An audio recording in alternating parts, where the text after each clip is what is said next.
The flames had already devoured half the hotel when Benjamin Drummond saw her face in the third-story window. And in that moment, every instinct that had kept him alive in these mountains for 30 years told him to turn around and walk away. But something deeper, something he had not felt in all those years of solitude, rooted him to the spot as their eyes met through the smoke and heat. It was July of 1878, and White Oaks, New Mexico, had been suffering through the worst drought anyone could remember. The sun had baked the wooden buildings until they were little more than kindling, waiting for a spark. That spark came from an overturned lantern in the Silver Moon Hotel's kitchen, and within minutes, the entire structure was ablaze.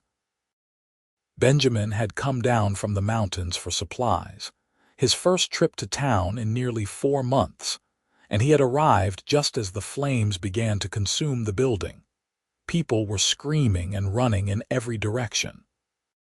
The volunteer fire brigade was doing their best with their hand pumps and bucket lines, but everyone knew it was hopeless. The hotel was lost. Benjamin stood there with his pack mule, watching the chaos with the detachment of a man who had long ago stopped concerning himself with the troubles of civilization. He had his supplies loaded and ready. He should leave. The mountains were calling him back to the peace and solitude he craved. Then he saw her. She was pressed against the window on the 3rd floor, her dark hair falling around her face, her hands pushing desperately against glass that would not open. The smoke was billowing around her, and even from the street below, Benjamin could see the terror in her eyes. She was beautiful, he realized with a jolt, but it was more than that. There was something in her expression, in the way she fought against the window even as the smoke thickened, that spoke of a fierce will to survive. Without conscious thought, Benjamin was moving. He tied his mule to a post and pushed through the crowd. A man grabbed his arm, trying to pull him back. "You cannot go in there. The whole thing is coming down." Benjamin shook him off without a word. He was a big man, 6 feet 4 inches of solid muscle hardened by years of trapping and hunting in the Sangre de Cristo Mountains. His dark hair hung past his shoulders, and his face was weathered and scarred from countless encounters with nature and men alike. He wore buckskin pants and a worn cotton shirt that stretched across his broad chest and shoulders.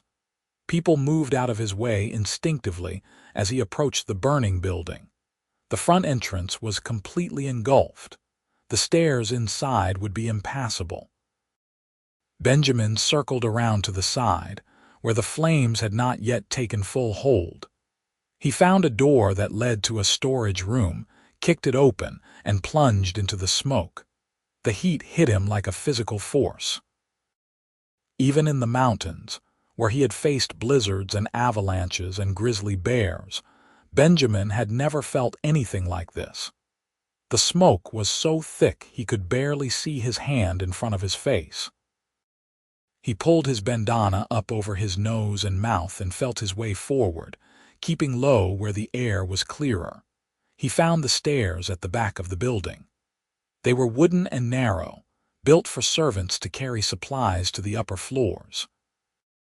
The flames had not reached them yet, but the heat was intense, and Benjamin could hear the ominous creaking of timbers above him. Every instinct screamed at him to turn back. These stairs would not hold much longer. He started climbing anyway. The first flight was manageable. The second was worse. By the time he reached the 3rd floor, the stairs beneath him were starting to smoke, the wood charring from the heat radiating through the walls. Benjamin's eyes were streaming, his lungs burning despite the bandana. He had to find her quickly. The 3rd floor was a nightmare of smoke and flame. The fire had spread faster than he had anticipated. The hallway was filled with dense black smoke, and he could hear the roar of flames consuming the rooms at the front of the building. Benjamin dropped to his hands and knees, where the air was marginally better, and started crawling down the hallway. He checked doors as he went, kicking them open and calling out. Most of the rooms were empty. The guests had already fled or were trapped elsewhere. Then he heard it, a woman's voice, hoarse with smoke, calling for help. Benjamin followed the sound to a door near the end of the hallway. It was locked from the inside. He did not waste time trying the handle. He threw his shoulder against it once, twice, and on the third impact the wood splintered and gave way. She was there, collapsed on the floor beneath the window she had been trying to open. The smoke was thicker here, pouring in from the hallway behind him. Benjamin scooped her up in his arms as easily as he would lift a child. She was coughing violently, her body racked with spasms, but she was conscious. Her eyes found his face, wide and dark and filled with fear and hope in equal measure. "Hold on to me," Benjamin said, his voice rough from the smoke. She wrapped her arms around his neck and he turned back toward the door. But the hallway was now completely impassable. The flames had found the servants' stairs, and he could hear them crackling and roaring just beyond the doorway. The way he had come up was cut off. Benjamin's mind raced. The window. It was their only chance. He carried her back to it and examined the frame.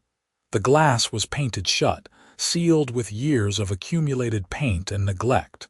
That was why she could not open it. He set her down carefully against the wall and picked up a chair. With one powerful swing, he smashed the window open. Fresh air rushed in, and they both gasped for it desperately. Benjamin looked down. They were 3 stories up, and there was nothing below but hard, packed earth. Jumping would mean broken bones at best, death at worst. But staying meant burning alive. "Can you climb?" he asked her. She shook her head, still coughing. "I cannot breathe," she managed to gasp out. The ceiling above them groaned and flaming debris began to fall. Benjamin made his decision. He swept her back into his arms and looked out the window. There was a narrow ledge that ran along the side of the building, perhaps 8 inches wide. It led to the neighboring building, a dry goods store that had not yet caught fire. The gap between the hotel and the store was maybe 5 feet. If he could get to that ledge, if he could traverse it without falling, if he could make the jump to the next building, they might survive. It was insane. It was impossible. It was the only option. Benjamin climbed out the window, holding her tight against his chest with one arm while gripping the window frame with the other. The heat from the building was intense on his back. He found the ledge with his feet, testing it carefully. It held his weight. Barely. "Do not look down," he told her. "Just hold on to me." She buried her face against his shoulder, her arms locked around his neck. Benjamin began to move along the ledge. Every step was a calculated risk. The ledge was barely wide enough for his boots, and with her weight added to his own, his balance was precarious. He pressed his back against the building, using the rough wood to steady himself as he inched sideways. Behind them, the window they had just exited exploded outward as flames burst through. Burning embers rained down around them. Benjamin felt one land on his shoulder, searing through his shirt to the skin beneath, but he did not react. He just kept moving, one careful step at a time. They reached the end of the ledge. The gap to the next building yawned before them. 5 feet, maybe 6. With both hands free and solid footing, Benjamin could have made the jump easily. But carrying her, standing on a narrow ledge with smoke and flames at his back, it was a different proposition entirely. "I need you to trust me," he said. "I do," she whispered against his shoulder, and the simple certainty in her voice gave him strength. Benjamin bent his knees slightly, calculating the angle and distance. Then he pushed off with all the power in his legs. For a moment they were airborne, suspended over the gap with nothing but empty space below them. Time seemed to slow. Benjamin saw the edge of the other roof rushing toward them. His boots hit the edge of the neighboring building's roof, and he threw himself forward, twisting his body to take the impact on his shoulder rather than crushing her beneath him. They landed hard, rolling across the flat roof in a tangle of limbs. Benjamin's shoulders screamed in protest, but they were alive. They were on solid ground. He lay there for a moment, feeling her heart racing against his chest, both of them gasping for clean air. Then she started to laugh. It was a desperate, relieved sound, edged with hysteria. Benjamin found himself smiling despite everything. They had made it. He stood, lifting her once more, and carried her to the far side of the roof where a fire escape led down to the alley below. By the time they reached the street, a crowd had gathered. People were shouting and pointing at the hotel, which was now fully engulfed. The roof collapsed inward with a shower of sparks and a thunderous roar. Benjamin set her down gently, and for the first time, he got a proper look at her in the sunlight. She was young, probably in her early 20s, with dark brown hair that fell in waves to her shoulders. Her face was smudged with soot, her dress torn and singed, but her eyes were the most striking feature. They were a deep hazel, flecked with gold, and they looked at him with an intensity that made his breath catch. "You saved my life," she said, her voice still hoarse from the smoke. "You would have done the same," Benjamin replied, though he was not sure that was true. "Most people would not have gone into that building." "I am Beatrice Monroe," she said, extending her hand, "and I owe you everything." "Benjamin Drummond," he said, taking her hand carefully. His was rough and calloused, scarred from years of work and survival. Hers was smaller, softer, but her grip was firm despite what she had just endured. A woman pushed through the crowd, calling Beatrice's name. She was older, maybe 40, with graying hair and a face lined with worry. "Bea, oh thank God, I thought you were dead." "I am fine, Martha," Beatrice assured her, though she swayed slightly as she spoke. Benjamin steadied her with a hand on her elbow. "Fine. You are half dead from smoke. Come, we need to get you to the doctor." "I need to thank this man properly," Beatrice protested, but Martha was already pulling her away. "You can thank him later. Right now you need medical attention." Benjamin watched them go, feeling oddly bereft. He should leave. He should get his supplies and his mule, and head back to the mountains where he belonged. But instead, he found himself asking one of the bystanders where the doctor's office was. The doctor was a harried man named Patterson, who had his hands full treating burns and smoke inhalation from the hotel fire. Benjamin waited outside the small clinic, sitting on a bench with his back against the wall. He told himself he was just making sure she was all right, that it was the responsible thing to do after pulling someone from a fire. He did not examine too closely why he could not seem to make himself leave. An hour later, Beatrice emerged with Martha. She had been cleaned up, her face scrubbed free of soot, and she was wearing a borrowed dress.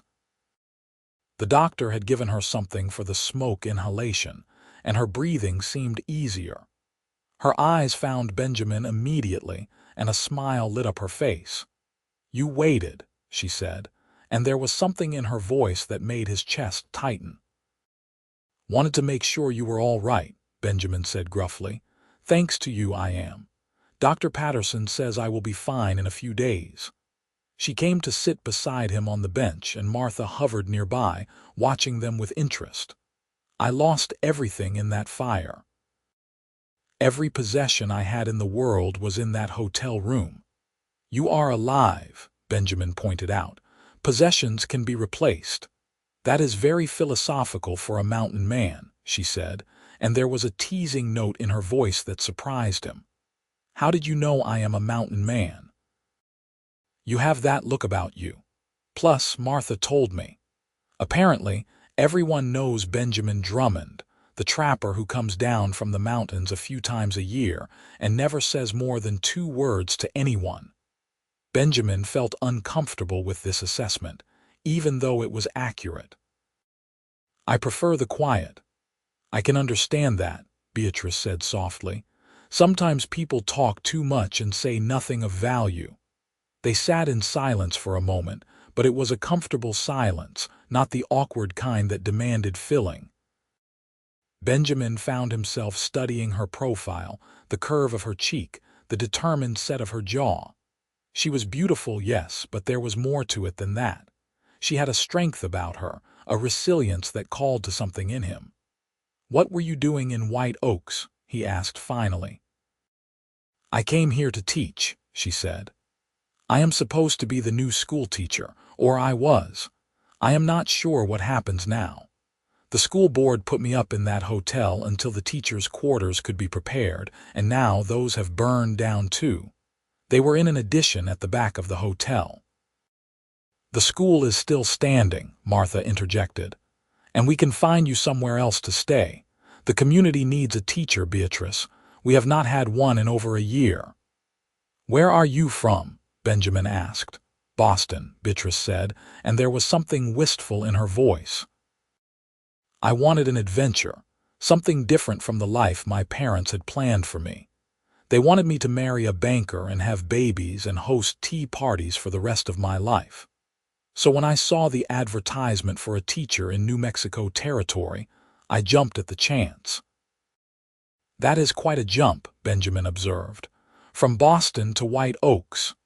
"Is it any bigger than the jump from town to mountain?" she countered, and he found himself smiling again, something he rarely did. Martha cleared her throat meaningfully. "Beatrice, you need rest. I have a spare room at my house. You will stay with me until we can make other arrangements." "Thank you, Martha," Beatrice said, but she was still looking at Benjamin. "Will you be in town long, Mr. Drummond?" "I leave tomorrow," he said. Supplies do not last forever, and the mountains do not wait. Something flickered across her face, disappointment perhaps, but she masked it quickly. "Then I hope our paths cross again sometime. I would like to thank you properly, perhaps buy you dinner before you leave." Benjamin hesitated. He should say no. He should keep his distance. Getting involved with people, forming connections, it only led to pain. He had learned that lesson years ago and had spent the last decades living by it. But looking into her hazel eyes, he found himself nodding. "There is a restaurant called the Silver Spur," Martha said helpfully. "It is nothing fancy, but the food is good. Shall we say 6 o'clock?" Benjamin nodded again, not trusting himself to speak. He watched as Martha led Beatrice away, and only when they were out of sight did he allow himself to acknowledge the truth. He was attracted to her. Deeply, powerfully attracted in a way he had not felt since he was a young man, and that was dangerous. He collected his mule and his supplies and found a stable to board them for the night. Then he walked the streets of White Oaks, trying to clear his head. The town was still in chaos from the fire. The hotel was a smoking ruin, and several neighboring buildings had sustained damage. But the fire brigade had managed to keep it from spreading further, and slowly the town was returning to normal. Benjamin found himself at the church, a simple wooden structure at the edge of town. He was not a religious man, not anymore, but he appreciated the quiet. He sat in one of the pews and tried to sort through his feelings. He had come to the mountains 30 years ago after the war. The Civil War had taken everything from him: his family, his home, his faith in humanity. He had been 18 years old when he enlisted, full of ideals and patriotism. He had been 22 when he mustered out, hollow and broken, having seen and done things that still haunted his dreams. His parents were dead from disease. His younger sister married and moved to California. There was nothing left for him in Virginia. So he had headed west, as far west as he could go, and he had found the mountains. In their vast, indifferent beauty, he had found a kind of peace. He trapped beaver and hunted elk. He learned to read the weather and the seasons. He built a cabin high in the peaks where no one could find him. And slowly, Year by year, he had put himself back together. But it was a solitary existence. He had chosen it deliberately, preferring the company of animals to people, silence to conversation. He came to town only when necessary, traded for what he could not make himself, and then retreated back to his sanctuary. Now, sitting in this church, Benjamin had to confront a truth he had been avoiding. He was lonely. He had been lonely for years, maybe decades, but he had buried it so deep that he could pretend it did not exist. Until today. Until he had looked into Beatrice Monroe's eyes and felt something inside him crack open. The question was what he was going to do about it. Benjamin was still wrestling with this when 6 o'clock rolled around. He found himself walking to the Silver Spur almost against his will, his feet carrying him there even as his mind told him this was a mistake. The restaurant was crowded, filled with people discussing the fire and the damage and who was to blame. Benjamin spotted Beatrice immediately. She was sitting at a corner table, wearing another borrowed dress, her hair pulled back in a simple style. She looked up as he approached and her face brightened.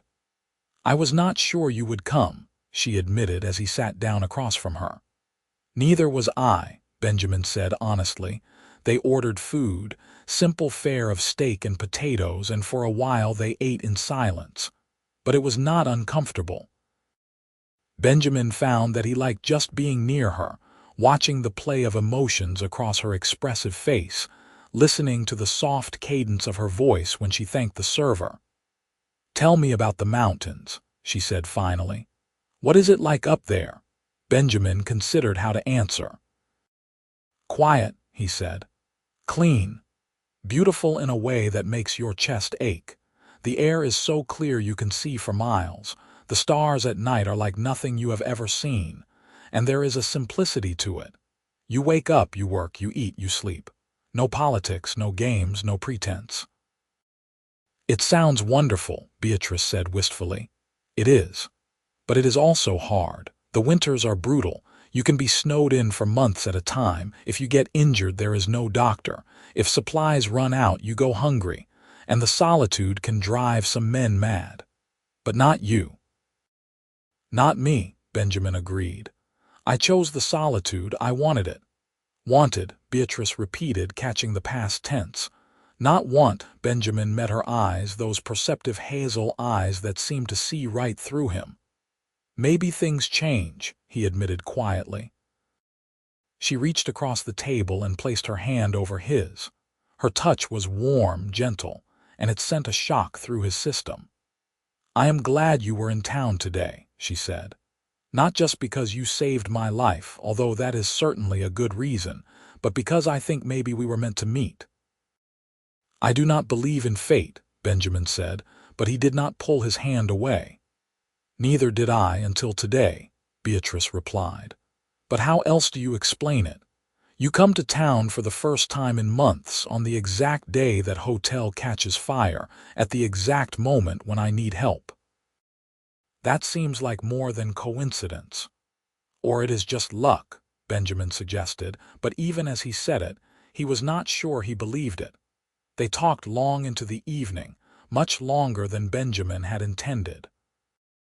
Beatrice told him about her life in Boston, about her parents who were scandalized when she decided to become a teacher instead of making a proper society marriage. She told him about her love of books and learning, about her dreams of making a difference in young people's lives. She was passionate and articulate, and Benjamin found himself hanging on her every word. In turn, he told her things he had not spoken of in years. About his childhood in Virginia, about the war, about the reasons he had fled to the mountains. He did not share everything. There were some wounds too deep to expose so quickly, but he shared more than he had with anyone in decades. When the restaurant finally closed and they were forced to leave, Benjamin walked her back to Martha's house. They stood on the porch in the warm summer night, neither of them wanting to say goodbye. "I leave at dawn," Benjamin said. "I have to get back." "When will you come to town again?" Beatrice asked. "Not for months. Maybe October before the snows come." "October," she repeated softly. "That is a long time." "It is how I live," Benjamin said, but for the first time in 30 years that way of living felt inadequate. Beatrice looked up at him, and in the moonlight she was so beautiful it made his heart ache. "I will think of you," she said. "Every day until October I will think of you and wonder if you are safe up there in your mountains." "Beatrice," he started, but she rose on her toes and kissed him. It was a soft, sweet kiss, tentative and questioning. Benjamin froze for a moment, shocked, and then something inside him gave way. He pulled her close, deepening the kiss, pouring into it all the loneliness and longing he had been suppressing for so many years.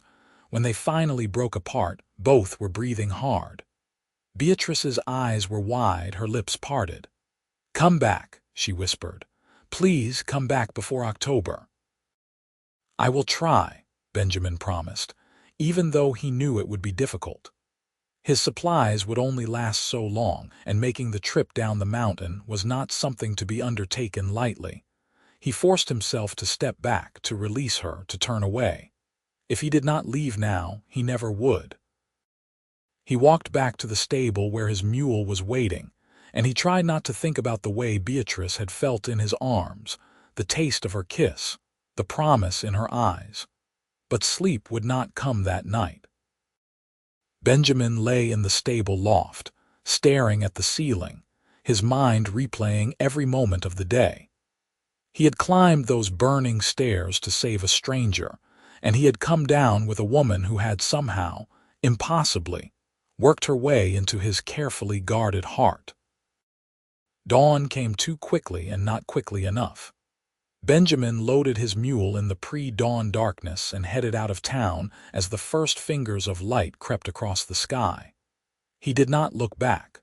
Looking back would make leaving impossible. The journey into the mountains usually took 3 days. Benjamin pushed hard and made it in 2.5.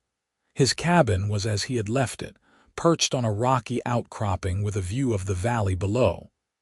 It was a solid structure, built to withstand the harsh mountain winters.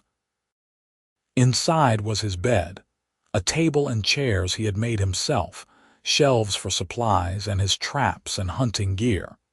It was everything he needed and nothing more. But for the first time in 30 years it felt empty. Benjamin threw himself into work. He checked his trap lines, hunted fresh meat, repaired sections of the cabin roof that had weathered over the winter. He worked until his body was exhausted, hoping that physical fatigue would quiet his restless mind. It did not help. Every night as he lay in his bed, he thought of Beatrice. He wondered what she was doing, if she was settling into her teaching position, if she thought of him as often as he thought of her. The days turned into weeks. August came, bringing with it the last of the summer heat. Benjamin's supplies were holding out well. He could easily make it to October, maybe even November, before needing to return to town. But he found himself calculating, planning, trying to figure out if he could justify an earlier trip. He was being ridiculous, he told himself. He barely knew her. They had spent one evening together. This attraction was nothing but a fleeting infatuation, made more intense by the dramatic circumstances of their meeting. Once he had not seen her for a few months, it would fade. He would forget about her hazel eyes and her courage and the way she had kissed him on Martha's porch. But he did not forget. If anything, the memories grew stronger, more vivid.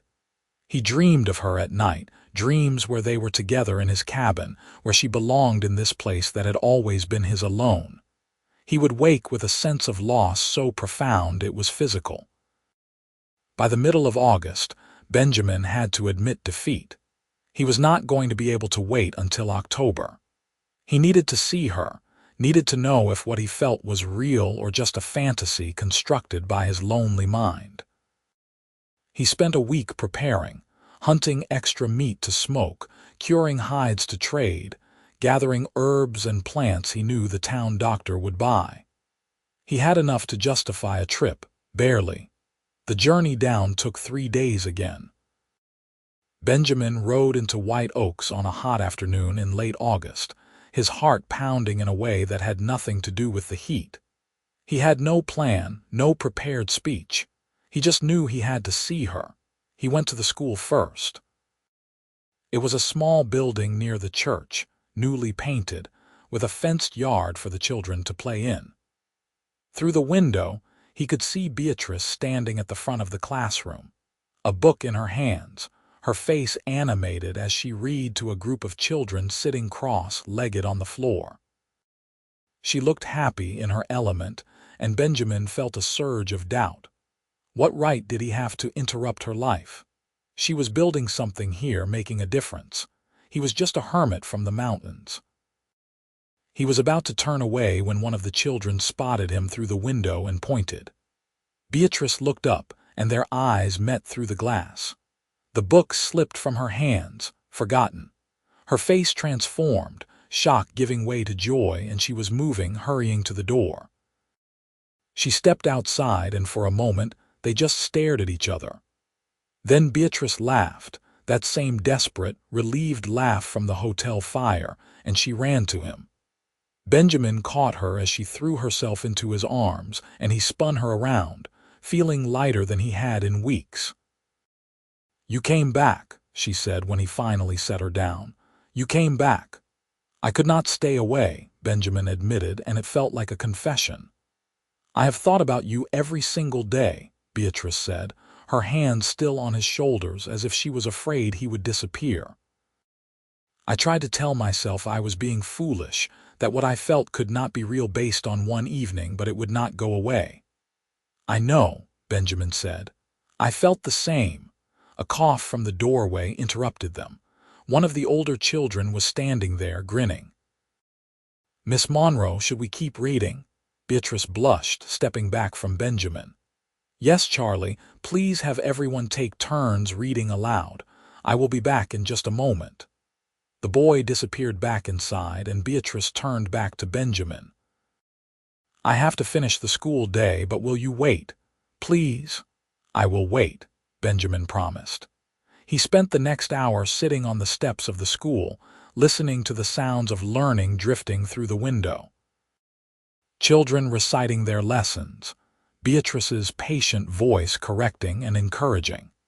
It was a world so different from his own, and yet listening to it brought him peace. When the children finally spilled out at the end of the day, they looked at him with curiosity.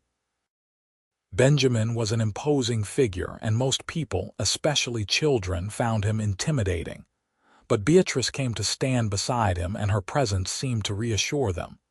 "This is Mr. Drummond," she told them. "He is a friend of mine. He lives up in the mountains. Do you see bears?" One boy asked eagerly. "Sometimes," Benjamin said. "You fight them." "Only if they start it," Benjamin replied, and the children giggled. Beatrice shooed them away gently, and then she and Benjamin were alone. She locked up the schoolhouse and turned to him.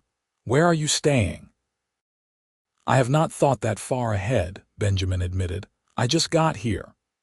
"The new hotel is not finished yet," Beatrice said, "but Martha has space."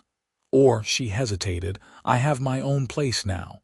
The teachers' quarters were rebuilt, attached to the back of the school. "It is small, just 2 rooms, but there is a couch." Benjamin understood what she was offering and what she was not offering. A place to stay that would be proper and respectable, but that would allow them time together. "I do not want to impose." "You are not imposing," Beatrice said firmly. "I want you there. I want to spend every moment I can with you before you have to leave again." So Benjamin stayed. He brought his things to Beatrice's small quarters, a neat space with a bedroom, a sitting room with the promised couch, and a small kitchen. It was feminine and cozy, so different from his sparse cabin, but he found he liked it. He liked the curtains on the windows and the books on the shelves and the way the whole place smelled faintly of lavender. They fell into a routine over the next few days.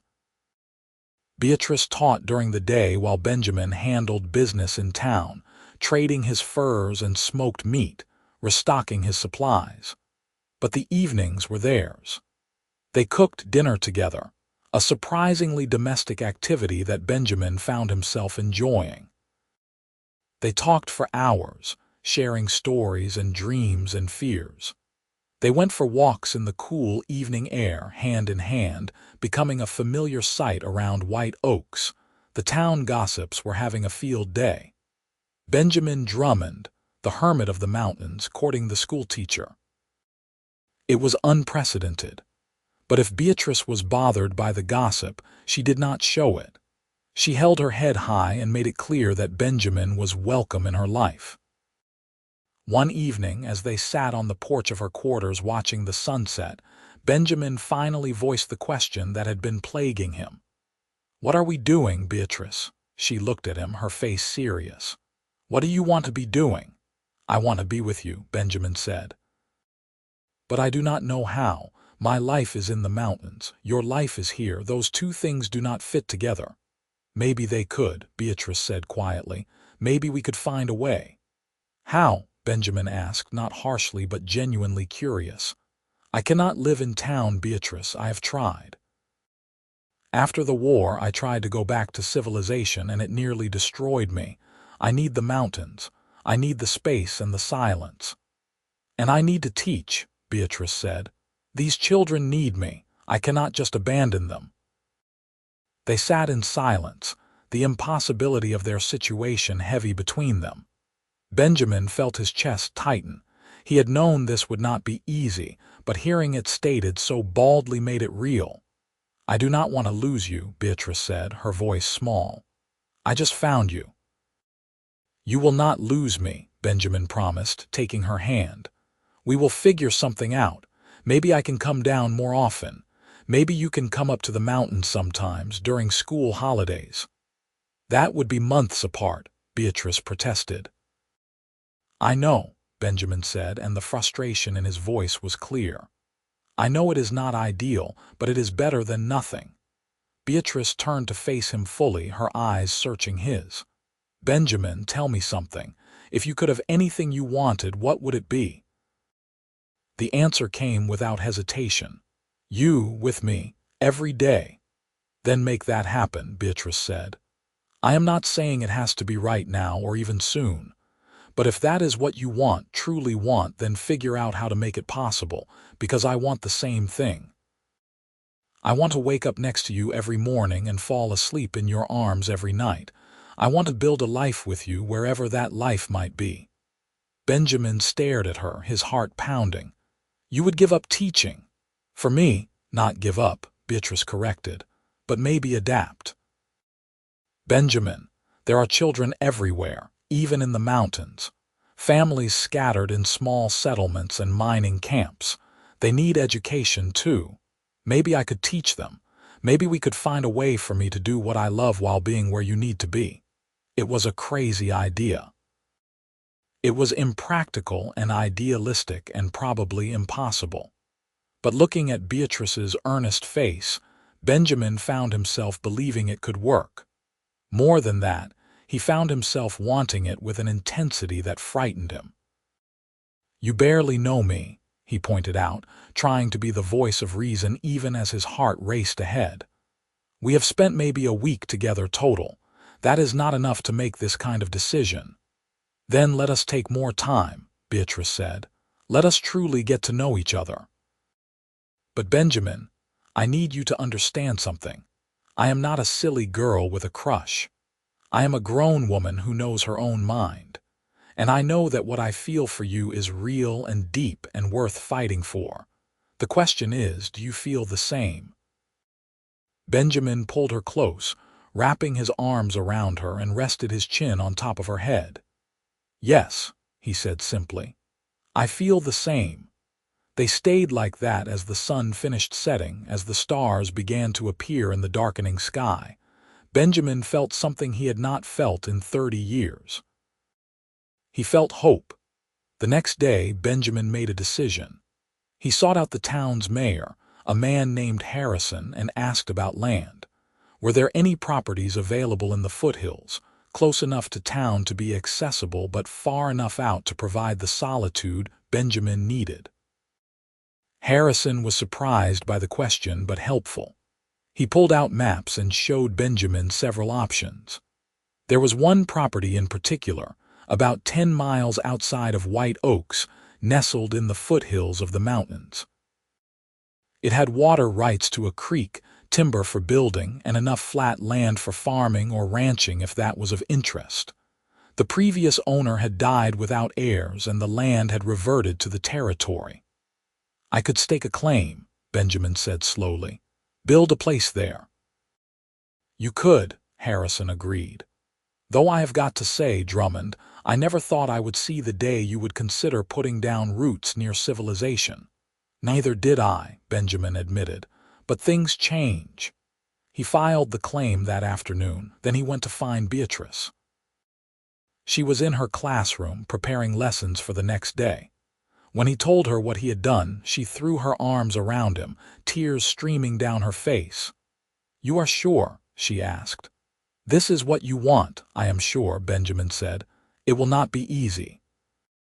It will take months to build a proper cabin, to get the place set up. And I will still need to spend time in my high cabin, especially during trapping season. But this way, we can be together more. This way, we can build something." "We can build everything," Beatrice said, and she kissed him with such passion that Benjamin felt dizzy. But their happiness was short-lived. 2 days later, as Benjamin was loading supplies onto his mule to head back to the mountains, a commotion broke out in the street. A rider had come into town, his horse lathered and exhausted, shouting about a fire. "Where?" someone called out. "The Thornton Ranch," the rider gasped. "Lightning struck the barn last night during that storm, spread to the house. The family is trapped." Benjamin's blood ran cold. The Thornton Ranch was about 15 miles north of town, a sprawling cattle operation. He knew Thomas Thornton slightly, had traded with him a few times. The man had a wife and 3 young children.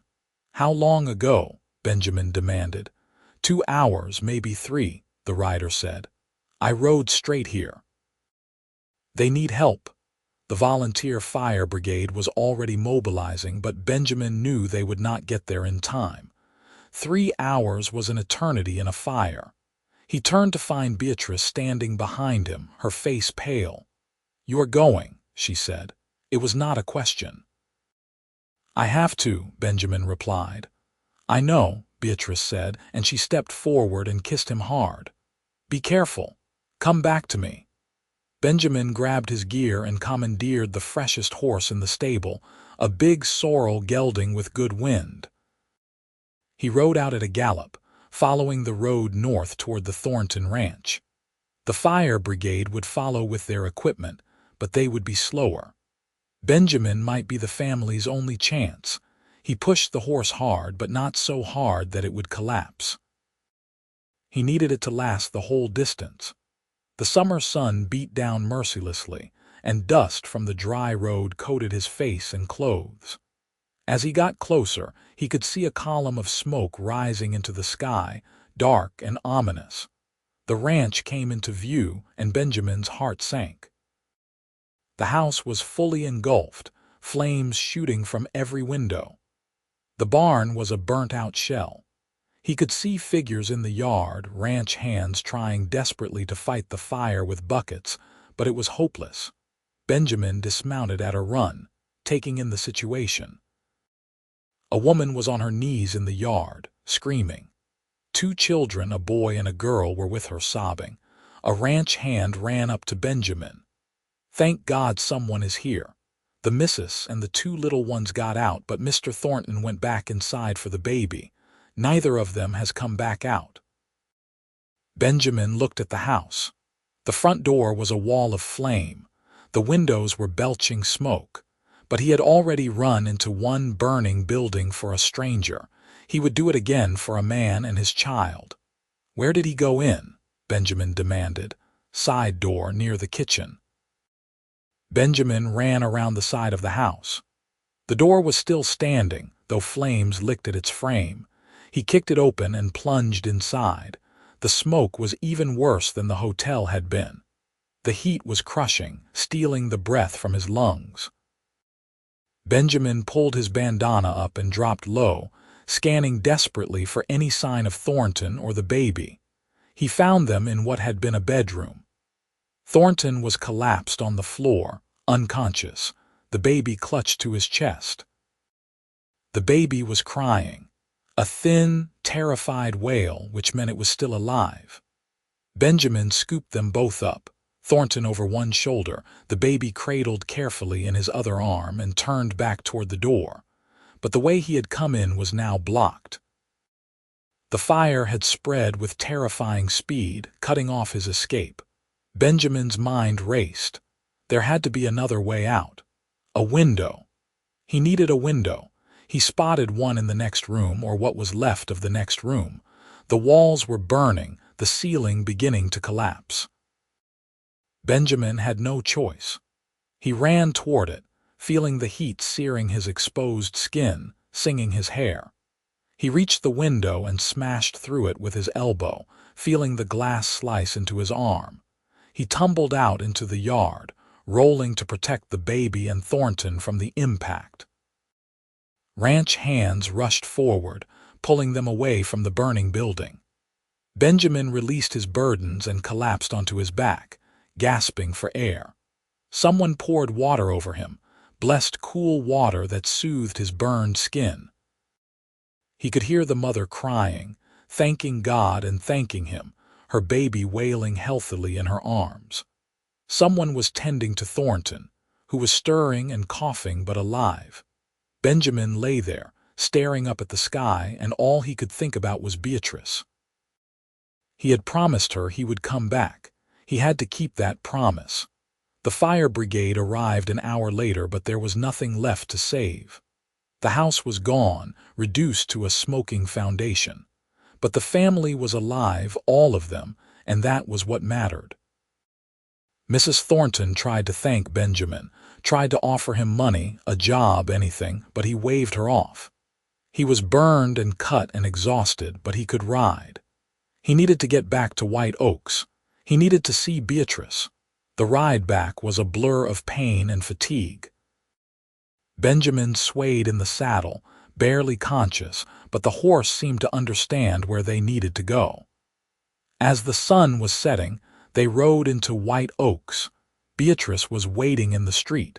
She must have been watching for him all day. When she saw him, bloody and burned and barely upright, she ran to him. Benjamin slid off the horse and into her arms, and her strength was the only thing keeping him on his feet. "I have got you," she whispered fiercely. "I have got you." Dr. Patterson patched him up, treating his burns and stitching the gash on his arm. Benjamin sat stoically through it, his attention not on the doctor but on Beatrice, who held his hand through the entire process. "You are lucky," Patterson said as he finished bandaging Benjamin's arm. "These burns could have been much worse, but you need to rest. No more heroics for a while." "I am done with heroics," Benjamin assured him. "I just want to go home." But as he said it, he realized he was not sure where home was anymore. Was it his cabin in the high mountains? Or was it wherever Beatrice was? She took him back to her quarters and made him lie down on her bed despite his protests. She brought him water and willow bark tea for the pain and sat beside him, stroking his hair. "You scared me today," she said quietly. "When that rider came into town, I knew you would go. I knew you would put yourself in danger because that is who you are, and I was terrified that you would not come back." "I will always come back to you," Benjamin promised. "No matter what, I will always come back." "You cannot promise that," Beatrice said, tears slipping down her cheeks. "No one can promise that. Anything could happen. A fire, a fall, a wild animal. You could disappear into those mountains and I would never know what happened to you." Benjamin pulled her down beside him, ignoring the protest from his injuries. "Beatrice, listen to me. I have been alone for 30 years. I convinced myself I was fine, that I did not need anyone. But then I met you and everything changed.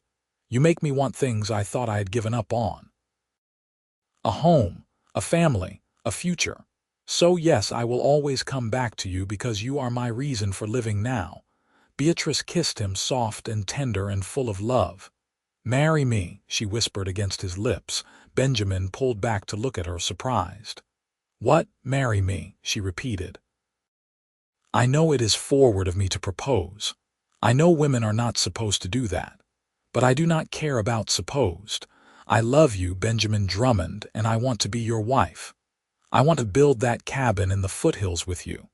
I want to teach children during the day and come home to you at night. I want everything with you." Benjamin felt his throat tighten with emotion. "You are sure? This is a hard life, Beatrice. I cannot offer you the comforts you are used to." "I did not come west for comfort," Beatrice said. "I came for adventure, for purpose, for something real. And I found all of that in you." "Then yes," Benjamin said, his voice rough. "Yes, I will marry you. I will spend the rest of my life making you happy, or die trying." They held each other as the night deepened outside, making plans and promises. They would marry as soon as Benjamin recovered from his injuries. Then, he would spend the fall and winter building their cabin in the foothills, coming to town regularly to court her properly and to work on the property. Beatrice would finish the school year, training her replacement, and then she would join him. Together, they would build a life. It was ambitious. It was challenging. But for the first time in 30 years, Benjamin felt like he had a purpose beyond mere survival. He had someone to build a life for, someone to come home to. He had Beatrice. The wedding took place on a crisp September morning. The whole town turned out, curious to see the hermit of the mountains marry the schoolteacher from Boston. They gathered in the little church, packing the pews, and Benjamin stood at the altar feeling more nervous than he had facing down grizzly bears. Then Beatrice walked down the aisle, wearing a simple white dress that Martha had helped her make, and all of Benjamin's nervousness evaporated. She was beautiful, glowing with happiness, and her eyes never left his face as she came to stand beside him. The ceremony was simple, conducted by a traveling preacher who happened to be passing through White Oaks. They exchanged vows, promising to love and cherish each other through whatever challenges life might bring.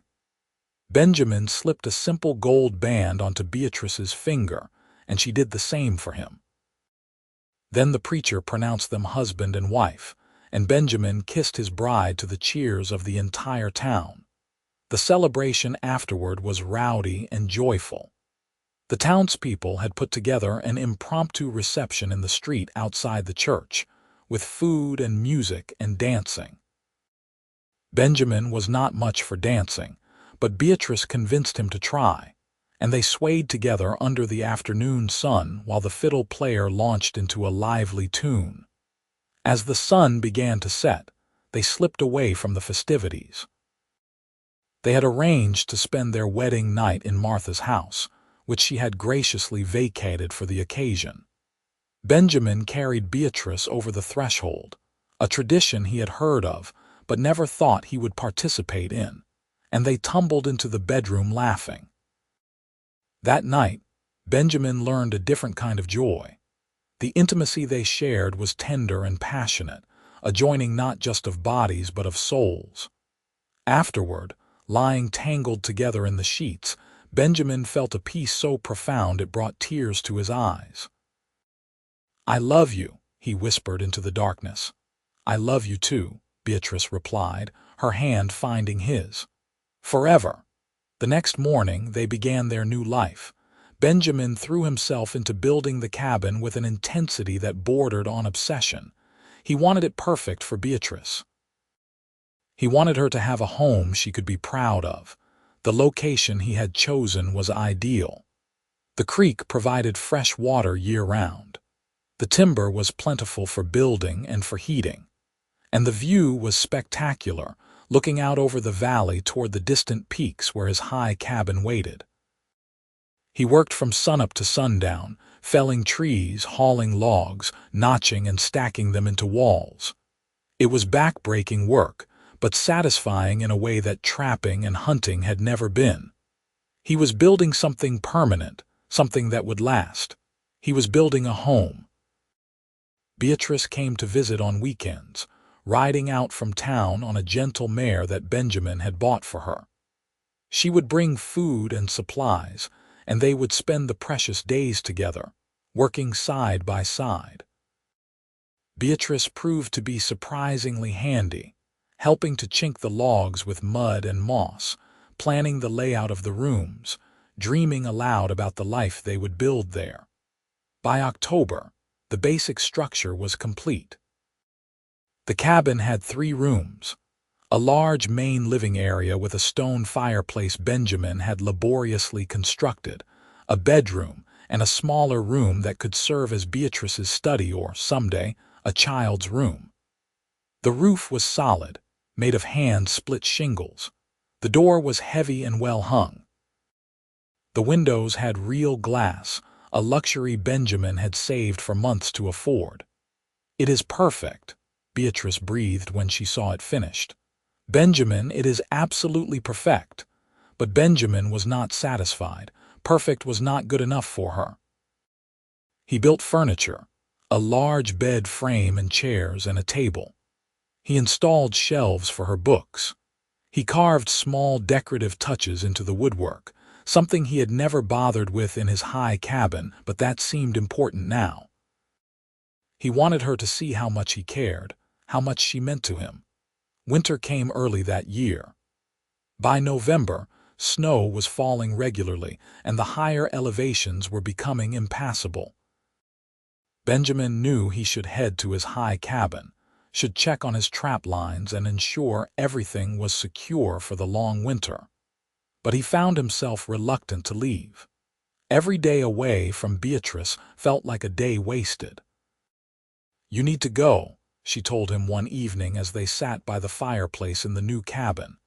"Your traps, your other cabin, they need attention, and you need to hunt and prepare for winter."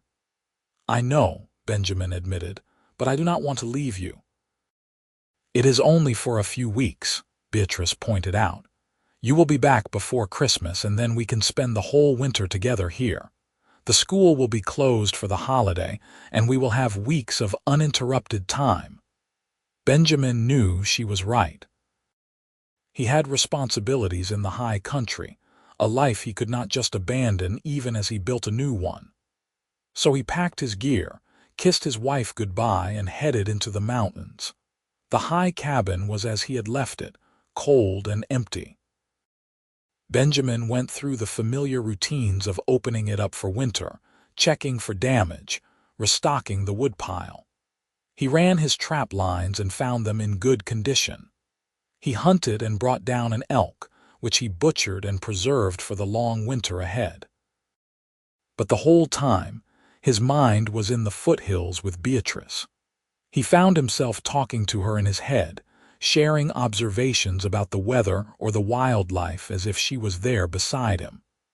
The solitude that had once been a refuge now felt like isolation. He missed her with an ache that was almost physical. He lasted 2 weeks before giving up. The traps were set, the meat was stored, the cabin was secure. That was enough. He packed up and headed back down to the foothills to his wife. Beatrice was in the school when he arrived, teaching a lesson on geography. Benjamin stood outside the window, watching her, and felt his heart swell with love and pride. She was so good at this, so passionate about teaching. The children hung on her every word, and her face glowed with the joy of sharing knowledge. When the school day ended and the children filed out, Beatrice looked up and saw him. Her face lit up, and she ran outside, launching herself into his arms. "You are back early," she said, breathless with happiness. "I could not stay away," Benjamin admitted. 2 weeks felt like 2 years.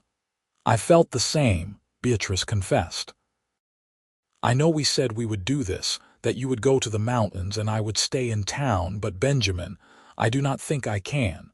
I do not think I can spend months at a time apart from you." "Then do not," Benjamin said. "Come with me. Close the school for the winter, train someone else to take over in the spring, and come live in our cabin. We can make it work, Beatrice. We can find a way." Beatrice hesitated, torn between her commitment to her students and her love for her husband. But in the end, love won.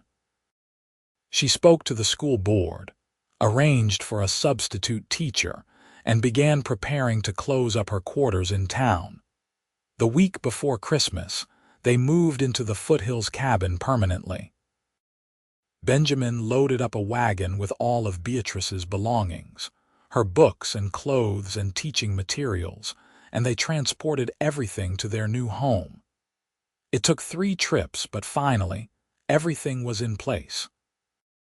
That first night in their cabin, sitting by the fire with snow falling softly outside, Benjamin felt a contentment he had never imagined possible. Beatrice was curled up beside him, reading a book, and the cabin was warm and cozy. This was what he had been searching for all those years ago when he fled to the mountains. Not solitude, but peace. Not isolation, but home.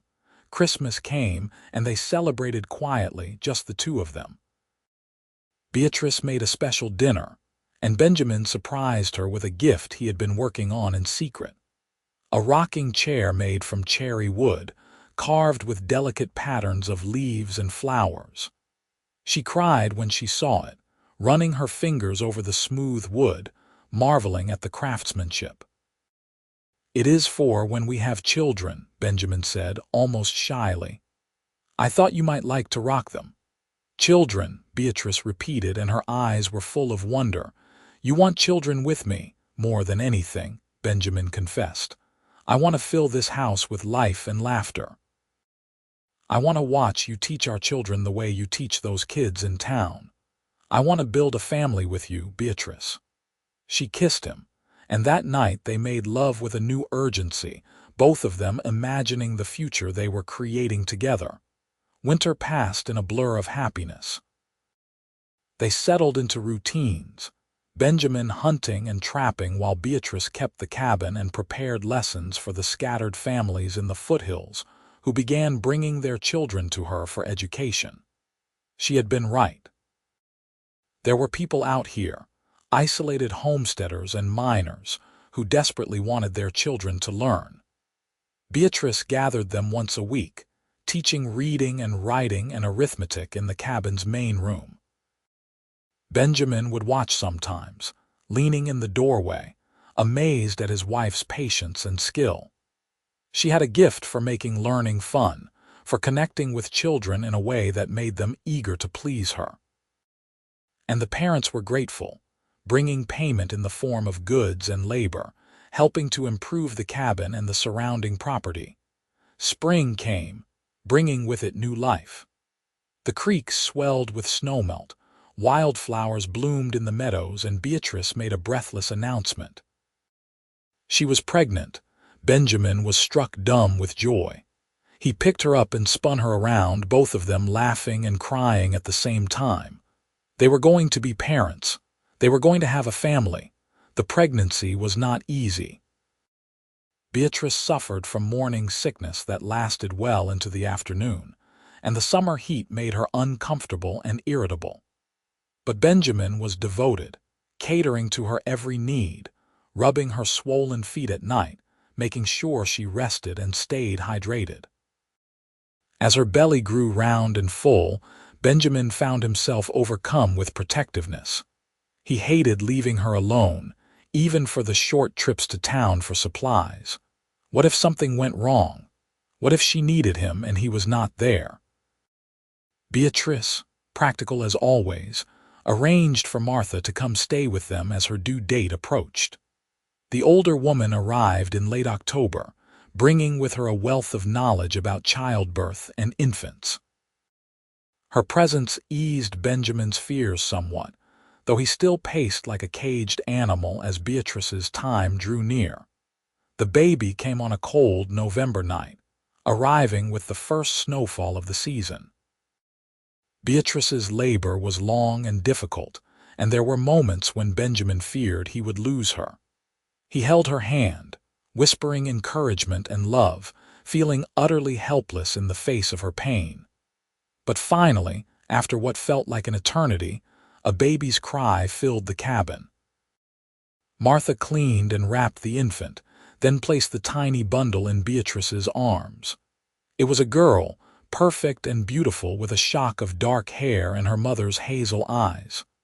"What should we name her?" Beatrice asked, exhausted but radiant. Benjamin looked at his daughter, this tiny miracle, and felt his throat tighten with emotion. "You choose," he said. "You did all the hard work."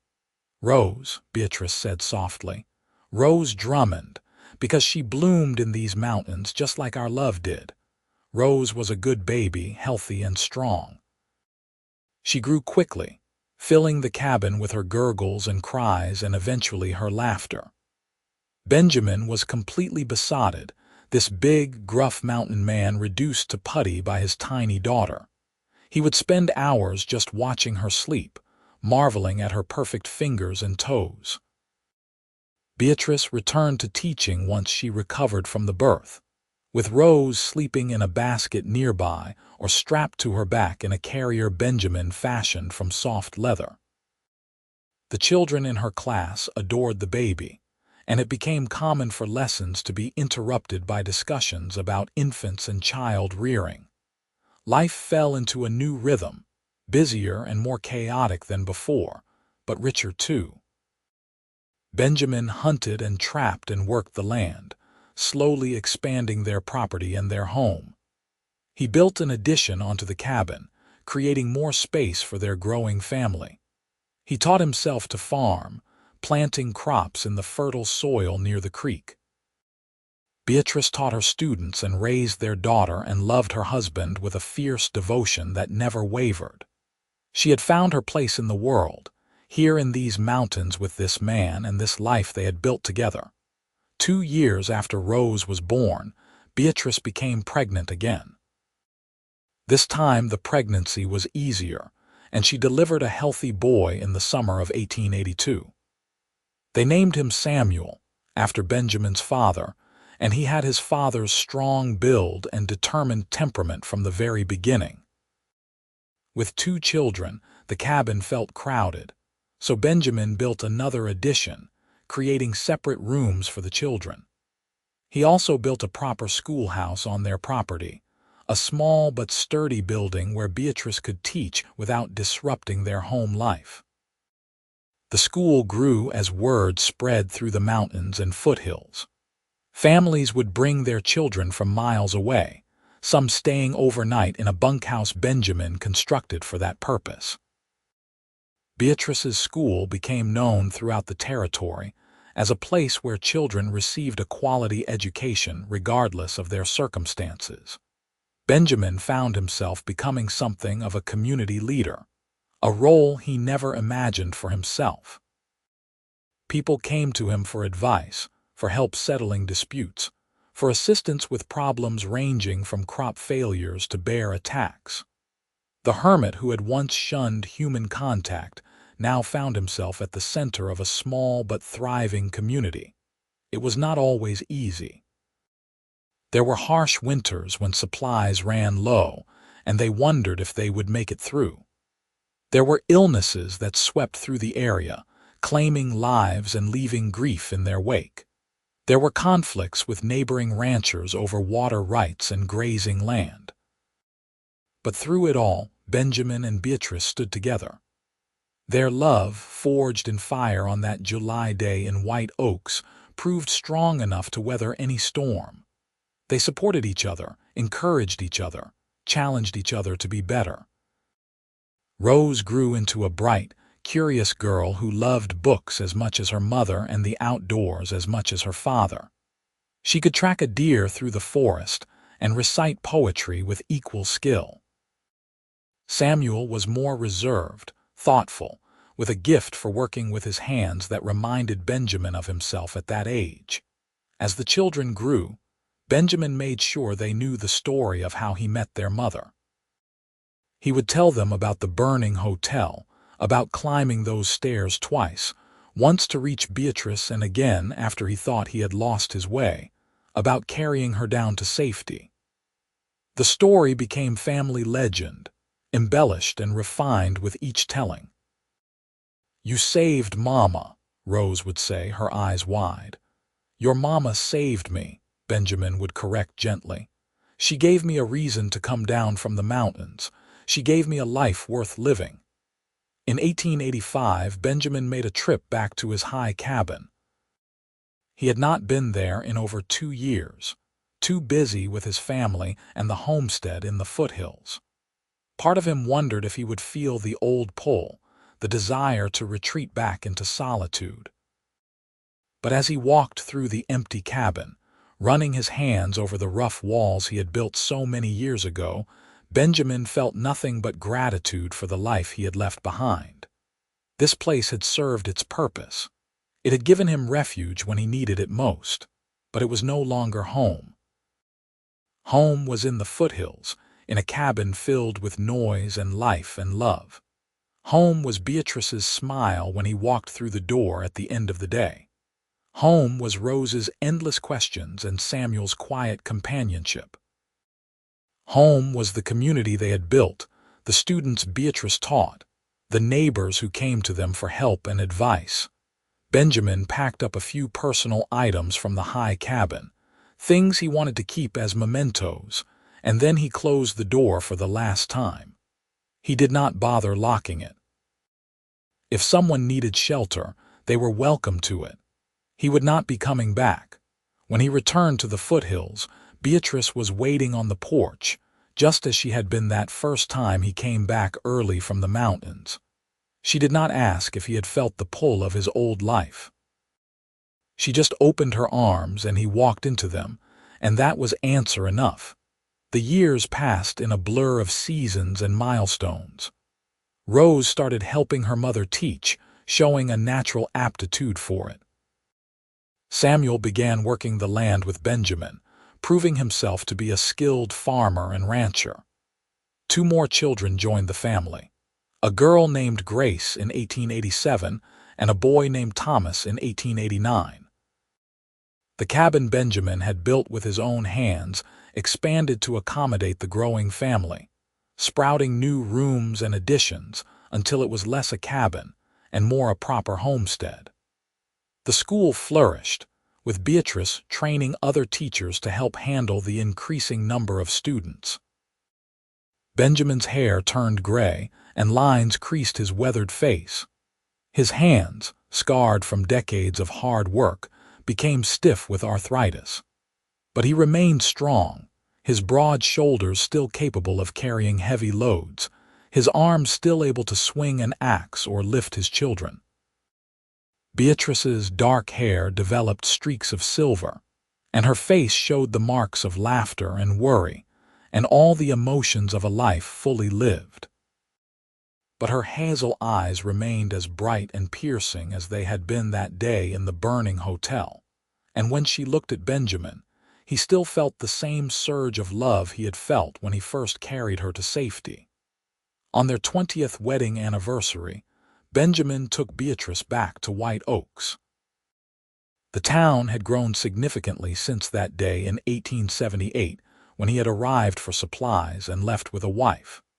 New buildings lined the streets, and the population had swelled with miners and ranchers and families looking for a fresh start.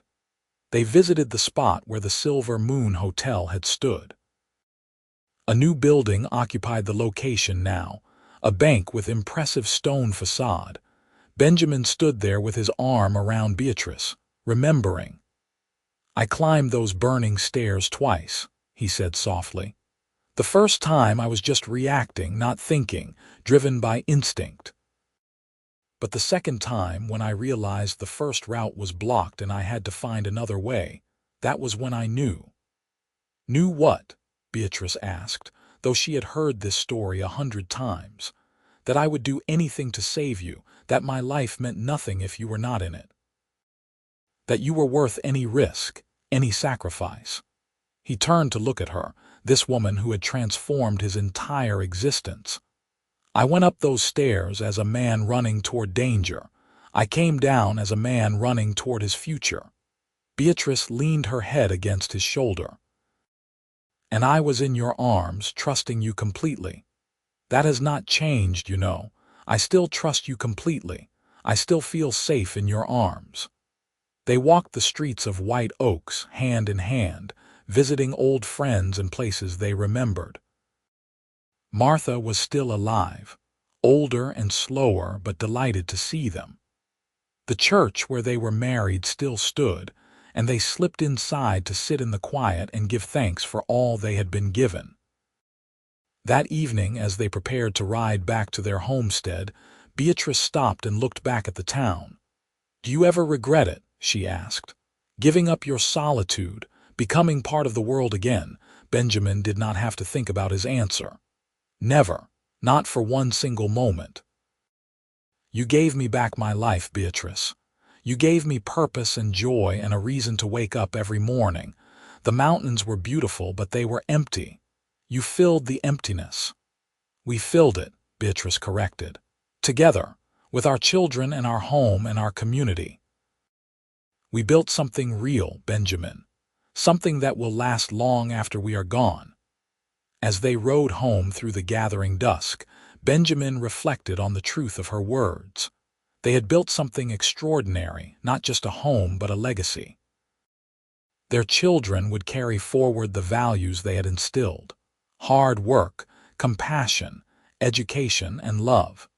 The school Beatrice had founded would continue to serve families throughout the region. The community they had helped foster would endure. But more than any of that, they had built a love story for the ages. A tale of a mountain man who came down from his isolation to save a woman from a fire, and in doing so, saved himself.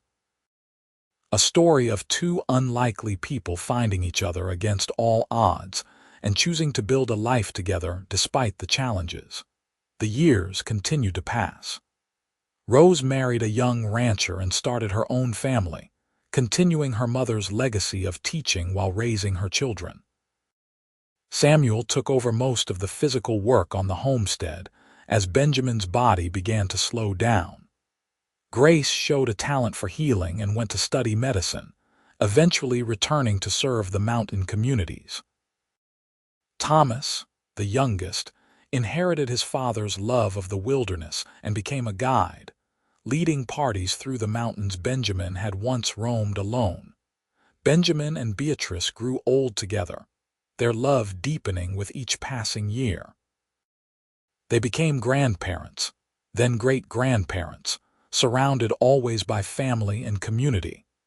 On a warm June evening in 1903, 25 years after that fateful day in White Oaks, Benjamin and Beatrice sat on the porch of their homestead, watching the sun set over the mountains. They were both in their 70s now, their bodies worn but their spirits strong. "Tell me the story again," Beatrice said, as she had countless times over the years.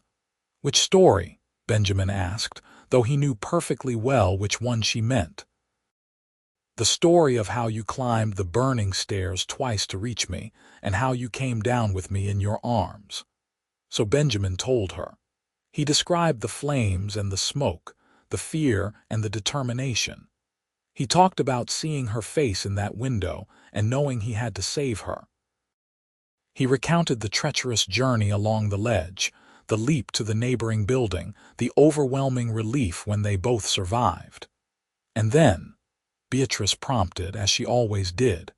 "And then I fell in love with you," Benjamin said. "Completely, irrevocably, for the rest of my life.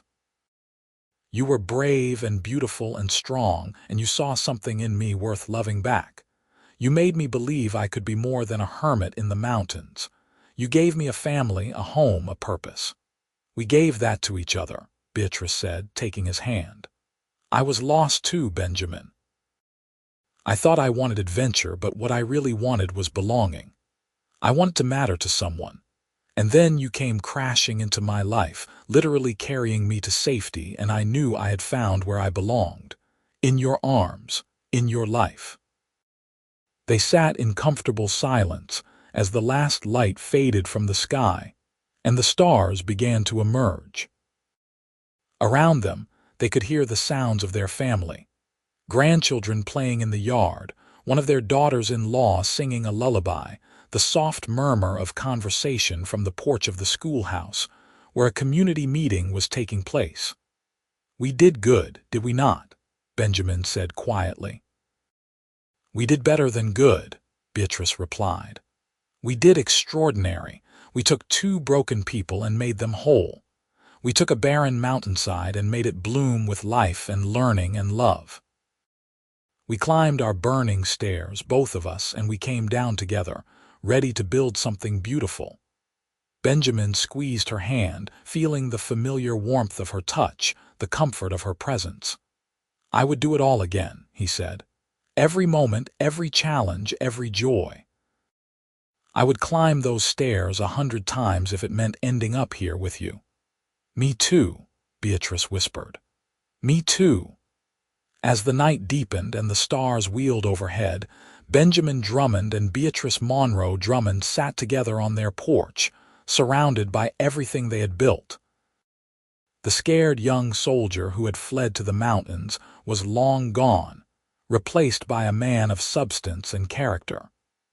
The adventurous schoolteacher from Boston had become a pillar of her community, shaping generations of children. But more than anything, they had become two halves of a whole, partners in every sense of the word, bound together by love and commitment and the memory of that burning building where their story began. They had climbed their burning stairs, faced their fears, and found each other. And in finding each other, they had found home. Not in a place, but in each other's arms, not in isolation, but in community, not in running from the past, but in building a future together. The mountain man had come down from his peak, carrying not just the woman he saved, but carrying with him the hope of a better tomorrow. And together, they had made that hope a reality, one day at a time, one choice at a time, one moment of love at a time. Their story would be told for generations in those mountains, becoming legend and inspiration. The tale of how Benjamin Drummond climbed the burning stairs twice to reach Beatrice Monroe, and how he came down with her in his arms, and how that single act of courage led to a lifetime of love, would echo through the years, reminding people that sometimes the bravest thing you can do is open your heart to another person and build a life together. And as they sat there on their porch, hands intertwined, hearts beating in synchrony after 25 years of marriage, Benjamin and Beatrice knew that their story was not just theirs. It belonged to their children and grandchildren, to the students Beatrice had taught, to the community they had helped build. It was a story of redemption and hope, of finding light in darkness, of choosing love over fear. The stars continued their ancient dance overhead, indifferent to the human drama below. But in that small homestead in the foothills of New Mexico, two souls had found their place in the universe, had carved out meaning and purpose from the chaos of existence. They had loved deeply and well, had built something lasting and true. And when the time came, many years later, for them to take their final rest, they would do so together, as they had done everything else. Side by side, hand in hand, two people who had started as strangers in a burning building and ended as soulmates with a legacy that would endure for generations.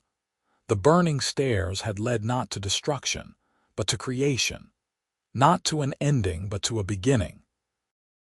And the mountain man who had spent 30 years alone in the wilderness had discovered that the greatest adventure, the most profound truth, was waiting for him not in solitude, but in the arms of the woman he loved. Their story was complete, their circle closed, their happily ever after earned through years of hard work, dedication, and unwavering commitment to each other. Benjamin had climbed those burning stairs and carried Beatrice to safety, but in truth, they had saved each other. And in saving each other, they had built a life worth living, a love worth celebrating, and a legacy worth remembering. The mountain man and his schoolteacher, bound together by fire and fate, had found their paradise not in some distant dream, but in the everyday reality of a life built on love, respect, and partnership. They had faced every challenge together, celebrated every triumph together, and grown old together with grace and gratitude. And as the stars wheeled overhead and the mountain stood eternal witness, Benjamin and Beatrice Drummond sat together on their porch, surrounded by everything that mattered, living proof that sometimes the greatest love stories begin with the simplest act of courage, reaching out to save another person, and in doing so, saving yourself.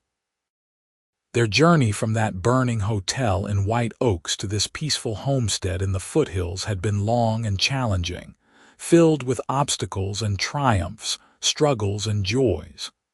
But they had walked it together, every step of the way, and that made all the difference. The mountain man had come down from his isolation. The schoolteacher had found her calling, and together they had built something beautiful and enduring. In the end, that was what mattered. Not the dramatic rescue or the romantic beginning, but the quiet, steady commitment to build a life together, day after day, year after year, until those days and years added up to a lifetime of love. Benjamin had climbed the burning stairs twice, but it was the daily choice to love Beatrice, to support her, to be her partner and companion, that truly defined their relationship. And Beatrice, who had trusted him enough to hold on tight as he carried her along that narrow ledge, continued to trust him with her heart, her dreams, and her life.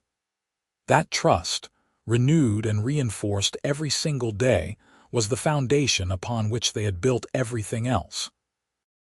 As the night grew deeper and the air cooler, they finally rose from their porch chairs and went inside, to the home they had created together, to the bed they had shared for 25 years. They lay down side by side as they had every night since their wedding, and Benjamin pulled Beatrice close, his arms around her just as they had been that day he carried her from the flames. "I love you," he whispered into the darkness. "I love you too," she replied, "always and forever." And in that moment, in that embrace, the circle was complete. The mountain man who had climbed the burning stairs to save a stranger had found his salvation in her love. The woman who had trusted him to carry her to safety had given him a reason to rejoin the world. Together, they had built a legacy that would endure long after they were gone, a testament to the power of love, courage, and commitment. Their story, born in fire and forged in the challenges of frontier life, had become a beacon of hope for everyone who knew them. It proved that it was never too late to change, never too late to love, never too late to build something meaningful. It showed that courage came in many forms, from climbing burning stairs to opening your heart to another person, from leaving behind everything familiar to building a new life in a strange land. Benjamin and Beatrice Drummond had done all of that and more. They had taken the raw materials of their individual lives, the pain and loss and loneliness, and they had alchemized them into something golden and pure. Their love had transformed not just themselves but everyone around them, creating ripples that spread outward in ever-widening circles. As sleep finally claimed them, they drifted off together, secure in the knowledge that they had lived well and loved deeply. The burning stairs were long behind them, but the lessons learned in that crucible of fire remained: trust, courage, commitment, and above all, love.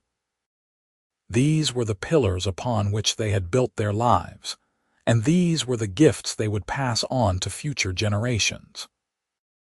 The mountain man had come down with her in his arms, and together they had built a paradise in the foothills, a place where love bloomed as surely as the wildflowers in spring, where families thrived and communities grew strong, where two people who had been strangers became soulmates, partners, and best friends for life. And that, in the end, was the greatest triumph of all. Not the dramatic rescue, not the overcoming of obstacles, but the simple, profound miracle of two people choosing to love each other every single day, building a life together one moment at a time, until those moments became a lifetime of joy, purpose, and meaning. The stars continued to shine overhead.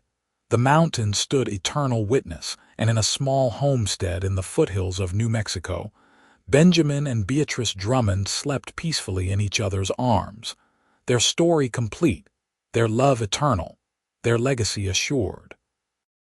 They had climbed their burning stairs and found their happily ever after, and nothing, not time nor circumstance nor any challenge life could throw at them, would ever change that fundamental truth. They had saved each other, loved each other, and built a beautiful life together. And that was everything.